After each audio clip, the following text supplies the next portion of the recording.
Hey guys, so today I'm talking rivets. These gates have a total of 176 rivets between the two gates. That doesn't include the rivets that will hold on the middle panel and hold that middle panel together. 176 rivets, they go 2 by 2 all the way around the outside 3-inch border on these gates. Now, to do all of those rivets, you either have to put them through, pick them up, put them through one at a time, set it back down on a block or a table, head that rivet and go to the next one. It's hard to do more than that because they fall out. You can't put 2 in because when you pick it up, the other one falls out. Drive you crazy. So, these gates right now, they're probably weighing 200, 225 maybe. So to flip it over back and forth or pick it up a bunch of times, 1, takes forever, and 2, it's physically taxing. So here's a little trick. All of my holes were drilled all the way around that outside border. I put all of my rivets in. They're just sticking through. They haven't been headed on the other side. They're just sticking through. Super glue, little cheapo tube of super glue. Go back around your rivets and give them a little squeeze right there where the head touches the gate.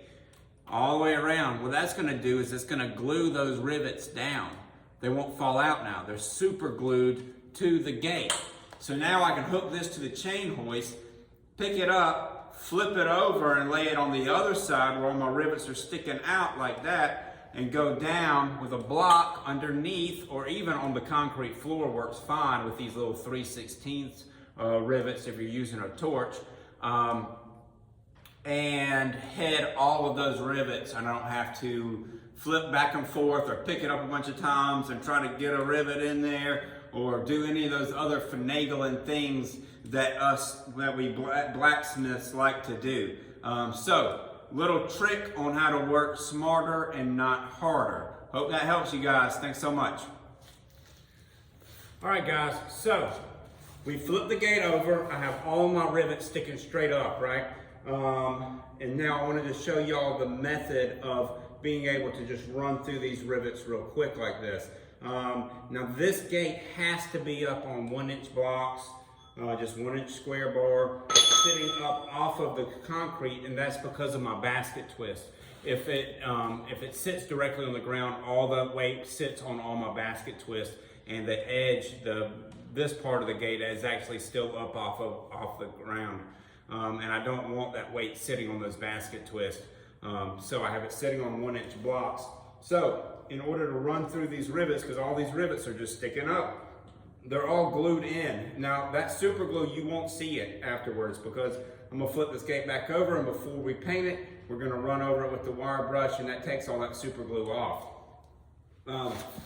Now these are just little 3/16 rivets, and you can do these cold.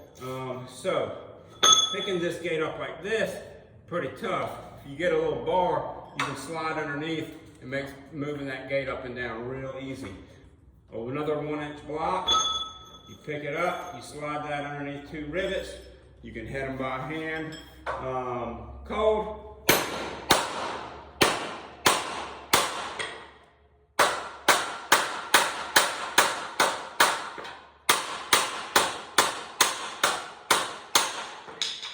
And you move to the next one.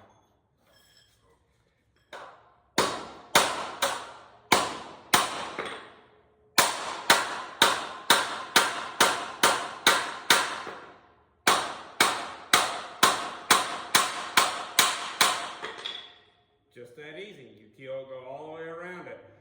Now these rivets are not for structural integrity of this gate, although they probably do add some structural integrity to this gate.